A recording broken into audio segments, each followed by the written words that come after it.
Hey, what's up, students? Welcome to another episode of Next Level Students. In today's episode, we're going to talk about how I'm able to stay so humble. We're going to talk about what happens if your hero lets you down. And then last but not least, what if I learned from a teacher that had nothing to do with the lesson plan? Episode 52 of Next Level Students. Let's get it.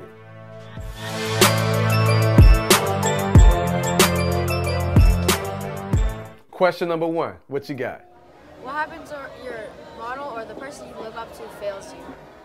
Yeah, that's a real question. You know what I'm saying? Like, what do you do if somebody that you look up to, like a hero, they fail you? All right, so look, y'all, people are human. People are gonna drop the ball. Guess what? Your parents are gonna make mistakes. Your mom's not perfect. Your dad's not perfect. Your teachers aren't perfect. Politicians aren't perfect. Business owners aren't perfect. Sports icons aren't perfect. Music people, you know what I'm saying? Pop stars, ain't nobody perfect. People are gonna make mistakes. And so I think the problem a lot of times is we have unreal expectations for other people.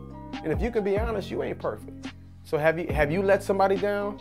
Have you told somebody, hey, I'll be there for you, I got your back, and then something else came up? You know, did you break your word? Did you make a promise to someone? And, you know, did you commit to something and have to renege to it? Like, that's the reality. Sometimes things happen. So you have to ask yourself a few things. For one, was it malice?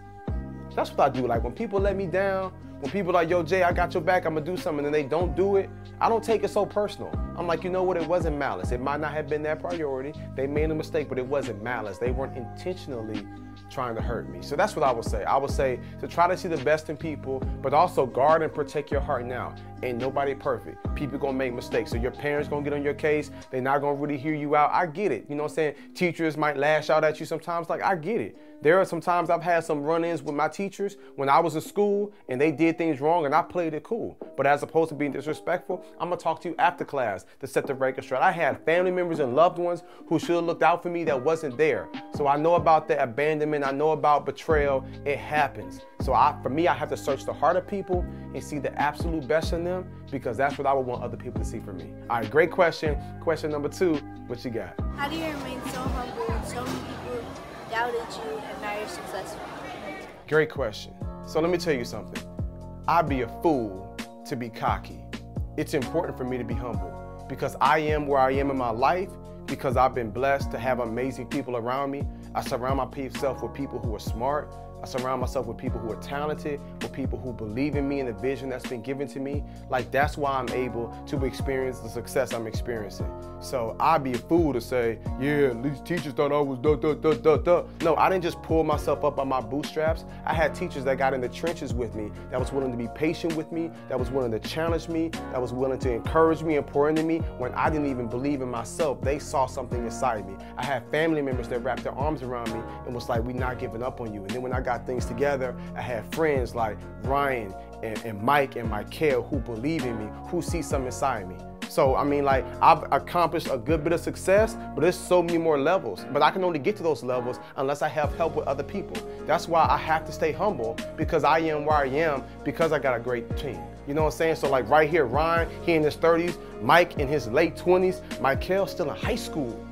And he's sitting here filming this. You know what I'm saying? So I surround myself with crazy, amazing, talented people who are crazy talented, and that's what helps me go to that next level. Teamwork makes the dream work. As nice as Michael Jordan was, you best believe there was a Tony Kukoc. You best believe there was a Scottie Pippen. You best believe there was a Dennis Rodman. You know what I'm saying? Like, you best believe there was a Phil Jackson. Now, Michael Jordan, they say he's the GOAT, but he had a whole bunch of amazing people around him. And so the reality is I need people. You know what I'm saying? And so that's what keeps me humble, because I realize I ain't no one-man show. I need folks. And if I wasn't in the right position at the right time and didn't have the right people that challenged me, I wouldn't be where I am today. So I've just learned that pride comes before the fall. I read that quote one time in this really thick book. It said that pride comes before the fall. So you can be as prideful as you want, but it's only a matter of time before you get humbled. It's only a matter of time before you fall. So for me, I want to keep winning. So I'm always grateful, but I never settle. But I always tell myself I'm not as great as I think I am, and I'm not as bad as other people might think I am. I'm like right there in between, trying to figure this thing out just like you. All right, question number 3, what you got? What's the biggest lesson you learned from your teacher that didn't have to relate to the subject? Okay, great question. So what's the biggest lesson I've learned from a teacher that didn't necessarily tie into like the lesson or the lesson plan? So sacrifice. I'm gonna be honest with y'all, sacrifice. And it's not one particular teacher. I had some amazing teachers, and when I realized they didn't have to be teachers, like when I realized I had some of my teachers that was like in the accounting industry and they left that and they was making 2 times more money, but they walked away from a whole lot of money to become a teacher. I felt like that was weird. Like when I came across teachers that could have got major opportunities at universities and other places, but they said, nope, I'm gonna stay right here in this urban town. I'm gonna stay right here in this rural area. I'm gonna stay right here in this community and teach. Like that shifted things. When I realized I had teachers that could have went to like some glamorous private school and taught, but they said, nope, you give me this school that has a whole bunch of troubled students. Like, sacrifice, y'all. That's probably the biggest lesson that I've learned from teachers, and what shifted my life is when I humble myself and I begin to work with them. Yes, ma'am, no, ma'am. Yes, sir, no, sir. Whatever you tell me to do, I'm gonna do it because you want me to win. So I said, okay, I realize that you sacrificed for me. The least I can do is do my part and meet you halfway. So you wanna know the biggest lesson that I've learned from teachers that had nothing to do with the lesson plan or curriculum? Sacrifice, hard work, determination. And I saw how they sacrificed for me to be where I am today. That's why I can't be cocky. That's why I can't be, you know what I'm saying, feeling like I'm the man.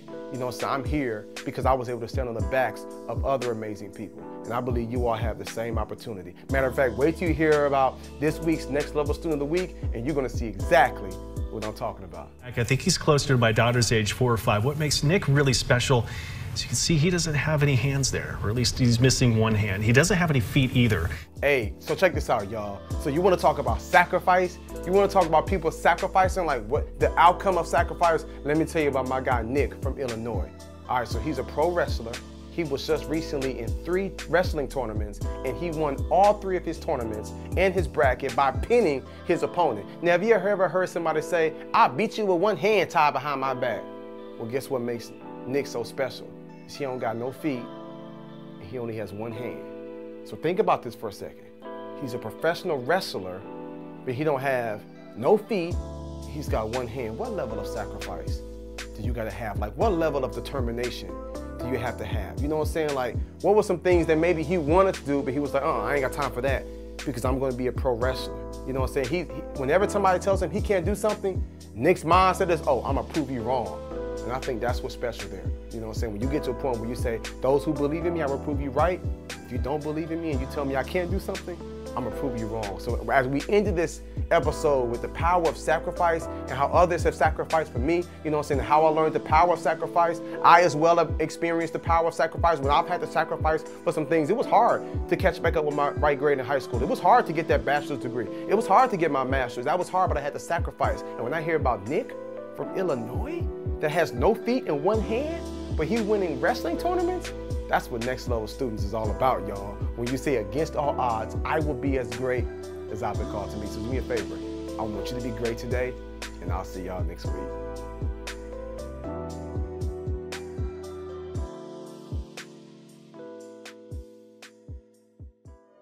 Hey, what's up, my people? Look, I hope you enjoyed today's video, and check this out. I've got so many more in store for you. So subscribe and do me a favor. Please leave me a comment, an emoji, a thumbs up, something. Let me know you're feeling it. Me and my team put so much energy, time, and effort into it, and it's free for you. Just let me know you're feeling what we putting out here, and I'll see y'all real soon. Leave a comment.